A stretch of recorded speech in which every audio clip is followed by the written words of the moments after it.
সকলকে জানাই শুভ সকাল, তার সাথে সাথে আমার চ্যানেলে তোমাদের সবাইকে স্বাগত। আর সকাল এখন ভোর হচ্ছে 5:20 বাজে। এই 5:20 সময় দেখো পুরো রেডি হয়ে নিয়েছি। তোতলাচ্ছে দেখেছো?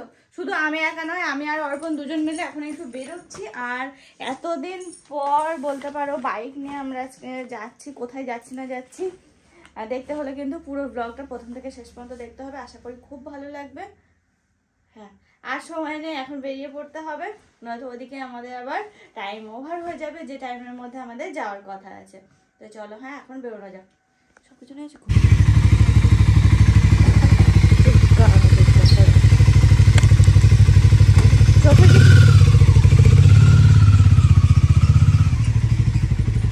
ও মা আসছে।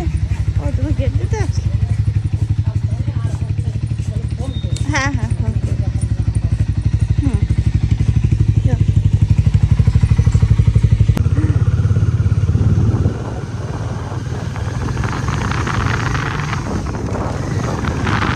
বাড়ি থেকে রওনা দিলাম। এখন বাজে 5:30। আর দেখো এখনো বাইরেটা অন্ধকার অন্ধকার রয়েছে।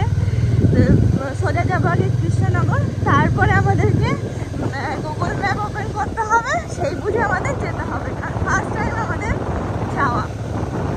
কোথায় যাচ্ছি তোমাদের এখনো বলা হয়নি, যাচ্ছি আমরা কৃষ্ণপুর।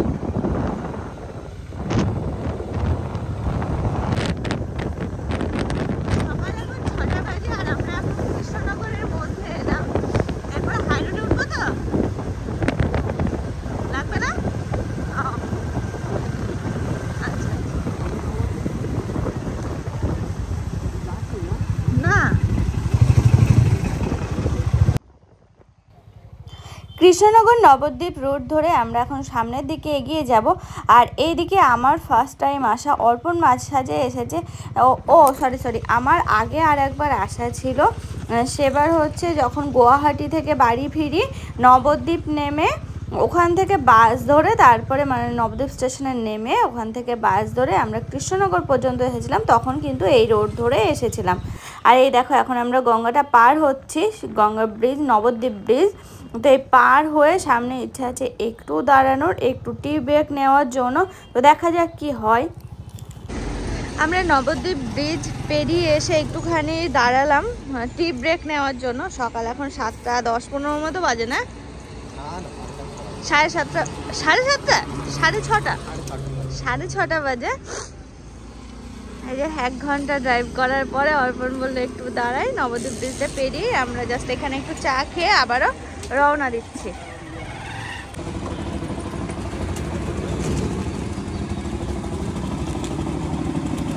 হেলমেটে শুধু সিঁদুর লেগে যায়। দেখো এমনিতে তো গরম পড়ে গেছে, ঘরে থাকলে হালকা একটু ফ্যানও চালাতে লাগছে, কিন্তু যেহেতু ভোরবেলা বেরোনো, গায়ে একটা কিছু চাপিয়ে বেরোতে হয়েছে। আর হুডিটা আমার দেওয়া ছিল না, তারপরে কি যেন কি ঠান্ডা লাগছে। তারপরে এখন আমি হুডিটা দিয়ে তারপরে হেলমেটটা পরলাম, আর এখান থেকেও রওনা দিয়ে দিলাম। আর এই যে ফাঁকা রাস্তা, এখন যেহেতু ভোরবেলা মানে সকালবেলায় বলতে পারো, রাস্তাঘাটে সেরকম গাড়ি ঘোড়া নেই। আর এত ভালো লাগছে রাস্তা, দেখো দু সাইডে আম গাছ, আম গাছে মুকুল এসেছে, ও অপূর্ব লাগছে দেখতে। আর পাশ দিয়ে গেলে সুন্দর একটা সেন্ট বেরোচ্ছে, মানে ফুলের, খুব ভালো লাগছে জানো তো। যাক, এতক্ষণে সূর্যের মুখ দেখা দিল ওপরে।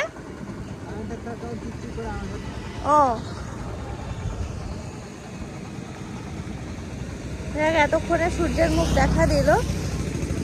এখনো আমাদের যেতে হবে 108 কিলোমিটার। আমরা এসে পৌঁছালাম কত কিলোমিটার, তার মানে 100 মতো, না 100 কিলোমিটার, 108 কিলোমিটার বাকি। হ্যাঁ, আমরা 80 কিলোমিটার মানে সফর করলাম, সেটাই বলবো। 80 কিলোমিটার মতো এসেছি। এখন আমাদের 108 কিলোমিটার রাস্তা যেতে হবে। এতক্ষণ হয়তো তোমরা দেখবে রাস্তাঘাটে একটু ভেজা ছিল, কারণ রাত্রে কালকে হালকার উপরে বৃষ্টি হয়েছে, তার কারণে রাস্তাঘাটগুলো একটু ভিজে গেছিলো, আর ওই কারণে না ঠান্ডাটা একটু বেশি লাগছিল। তো যাই হোক, সূর্য ওঠাতে রাস্তাঘাটগুলো আবার শুকাতে শুরু করেছে। আর এই যে আমরা এখন কিন্তু এসে পৌঁছে গেলাম বর্ধমানে।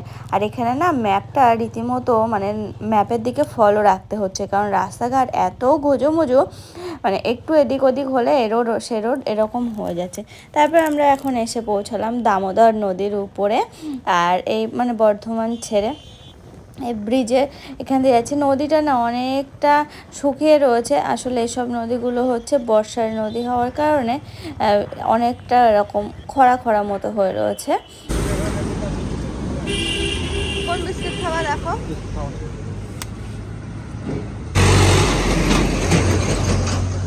দেখো আমাদের আর বাকি আছে 73 কিলোমিটার। আমরা এখানে এসে আবারও একটু ট্রি ব্রেক নিচ্ছি, কারণ আমাদের একটু খেতে লাগবে আর একটু মানে দাঁড়ানোর দরকার ছিল, একভাবে গাড়ি চালানো বুঝতেই পারছো। সেই জন্য চলে এলাম আমরা এতটা দূর, আর মাত্র 73 কিলোমিটার। তাহলে আমাদের চাটা খাওয়া হয়ে গেছে, এখন আমি আর অর্পণ এই যে বেরোচ্ছি। মানে আমাদের আগে একজন চা খেয়ে গেল ওখান থেকে, ওনারাও নাকি বিষ্ণুপুরেই যাচ্ছে আর নদিয়া থেকে এসে, তো সেই ব্যাপার নিয়ে হাসাহাসি করছিলাম গল্প, যে আগে থেকে জানলে গল্পে গল্পে চলে যাওয়া যেত। তো চলো, হাতে বেশি দূরে না, আর আমরা বেশ ভালো এনজয় করতে করতে যাচ্ছি, দুজন যাচ্ছি তো। হলো আর খুঁজতে হবে না, আমার কাছে আছে তো, চলো।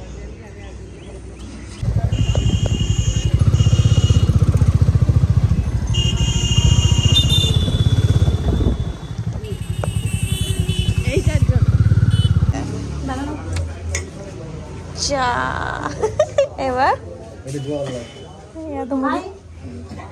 এত মুড়ি তো খেতে পারবো না। আচ্ছা আচ্ছা, এরকম আমাদের সকালের ব্রেকফাস্ট হবে। আমরা না কৌশিককে রাগাই, হ্যাঁ চপ মুড়ি খাই বলে, এটা খাই।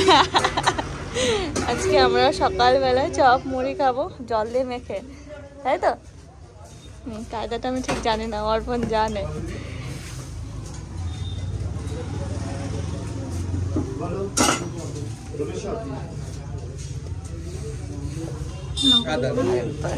হ্যাঁ হ্যাঁ, পেঁয়াজ লঙ্কা চপ থাক, আর না চপ মুড়ি খেতে আসছে।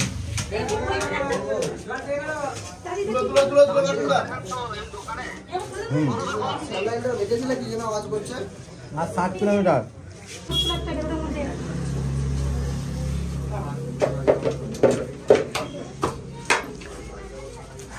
হচ্ছে অর্পণ। চপ মুড়ি খেয়ে যে বেরোলাম,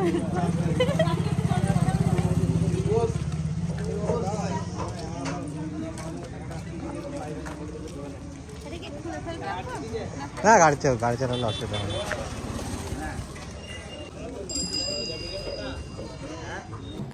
দেখো আমরা প্রায় চলে এসেছি আমাদের মেন ডেস্টিনেশনে, মানে বিষ্ণুপুরে। আর এখানে এসে যে আটকে পড়লাম, এই যে একটা র্যালি বেরিয়েছে, এর কারণে আমরা অনেকক্ষণ দাঁড়িয়েছিলাম একটা রাস্তার মোড়ে। তারপরে এটা বেরোলো, তার সাথে সাথে আমরা এই যে এগিয়ে যাচ্ছি, এ রাস্তা বন্ধ ও রাস্তা বন্ধ, এই করতে করতে এদিক সেদিক দিয়ে একটু ঘুরে ঘুরে যেতে হচ্ছে আর কি এটার জন্য। তবে সবাইকে দেখতে কিন্তু খুব ভালো লাগছে, হলুদ কালারের শাড়ি পরে সবাই লাইন দিয়ে হেঁটে চলেছে, দেখতে বেশ ভালো লাগছে। দেখো দেখতে দেখতে কিন্তু আমি চলে আসলাম, আর কতক্ষণ লাগলো না, 11টার মধ্যে পৌঁছে গেছি। একটা রুম নিলাম জাস্ট আজকে রাত্রের জন্য, আমি আর অর্পণ। এই দেখো আমি আর অর্পণই তো হবো, দুজনে এসেছি, শুধু ভুলভাল কথা বলি। তো যাই হোক, আমি আর অর্পণ আজকে রাত্রে থাকবো, কালকে আবার একটু এদিক সেদিক ঘুরবো। এদিক সেরকম কোথাও ঘোরার আমাদের প্ল্যান নেই। আর অর্পণ একটা বন্ধু আছে, যদি যাওয়া হয় তো ওর কাছে যাওয়া হবে, তাও এখান থেকে 30 কিলোমিটার দূর। এখন ঠিক নেই, কাল সকাল হলে হয়তো বাড়ির দিকেই রওনা হব। তো এই যে আজকের দিনটা আসলাম, আজকে বিকালে একটু এই আশেপাশটা ঘুরবো, ঘুরে ব্যাস হয়ে গেল আমাদের কি বলে বিষ্ণুপুর ঘোরা। মনে হচ্ছে না একদম ফ্রেশ লাগছে? ভগবান, এই দেখো আমরা এখন খেতে আসলাম, দুপুরবেলা লাঞ্চটা সারবো। সকালে তো দেখালামই চপ মুড়ি খেয়েছি, জীবনের প্রথম ওরকমভাবে খেলাম। তাই আমি অর্পণকে বলছি কোনো রকম কোনো সমস্যা হলো না তো চপ মুড়ি? অর্পণ বলছে ভিজিয়ে খাওয়া হচ্ছে না, কোনো প্রবলেমই হয় না। এখন আমরা লাঞ্চটা সারবো। ওই ভাত হতে দেরি হচ্ছিলো বলে একটা বিরিয়ানি অর্ডার করা হয়েছে, আর মানে এইসব রেডি করতে করতে ভাতও হয়ে গেছে, আর ভাতও দেবে। তুই যে বসে আছি কখন আসবে ভাত আর বিরিয়ানি। অর্পণ বিরিয়ানি খাবে।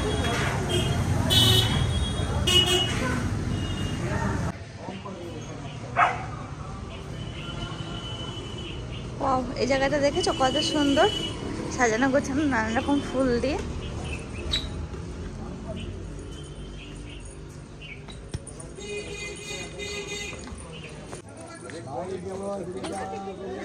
কালকে সকালে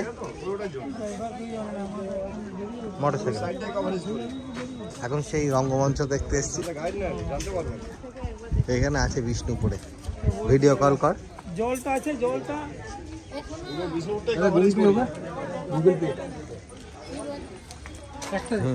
জানতে পারবো। হ্যাঁ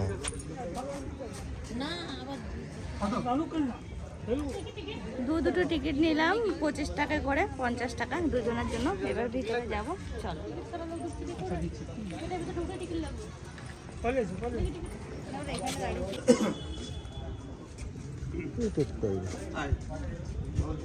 ওই ইটের নাম টেরাকোটা না?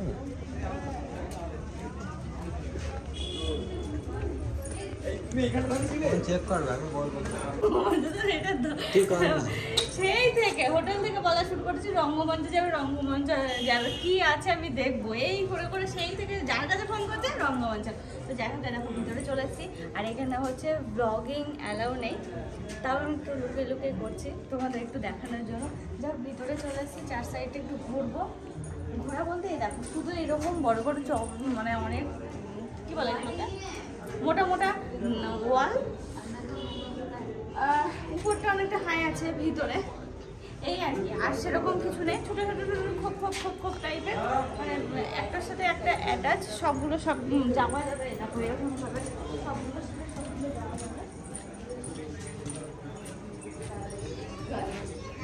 তবে হ্যাঁ বাইরেটা খুব সুন্দর, সুন্দর করে সাজানো গোছানো, ফুল গাছ টাছ প্রচুর লাগানো।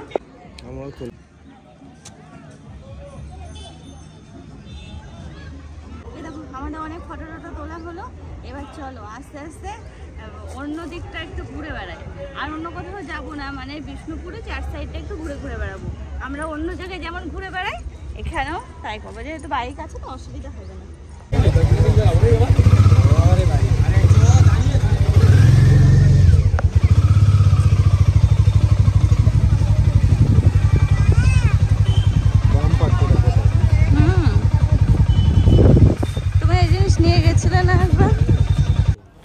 আমরা ঘুরতে ঘুরতে চলে আসলাম বিষ্ণুপুর স্টেশনে। ওখান থেকে ঘুরে আমরা আবার একটু খাওয়া দাওয়া করতে হবে, তার কারণে আমরা এই যে ফুচকা স্টলে ঢুকে পড়েছি। এখান থেকে একটু দই ফুচকা নিলাম, একটু লস্যি নিলাম, একটা বার্গার নিলাম, এই সমস্ত কিছু এক এক করে খেয়ে নিলাম। আর আজকে কি জানো, আজকে হচ্ছে বিষ্ণুপুরটা বন্ধ, মার্কেট টোটালি বন্ধ। ইচ্ছা ছিল দু একটা শাড়ি নিতে, কারণ তোমরা তো জানো যে বিষ্ণুপুরের যে শাড়ি সিল্ক সেটা হচ্ছে বিখ্যাত। তো মাথায় ছিল যে একটা হলেও কিনে নিয়ে যাব, কিন্তু দুর্ভাগ্যবশত আজকে মার্কেট বন্ধ থাকার কারণে কোনো দোকানপাট খোলা নেই, তো সেই জন্য আর হলো না। কাল সকাল হলেই বেরিয়ে যাব, কালকে আর কেনা হবে না। তো যাই হোক, এই দেখো এই হোটেলে আমরা রয়েছি মোনালিসা, বেশ সুন্দর সাজানো গোছানো হোটেলটা। আজকের রাত্রে এখানে কাটিয়ে কাল সকালে বেরিয়ে পড়বো। শুনলে ও রাত্রে তো অর্ডার দিয়ে দিলেই বেরোতে লাগবে না।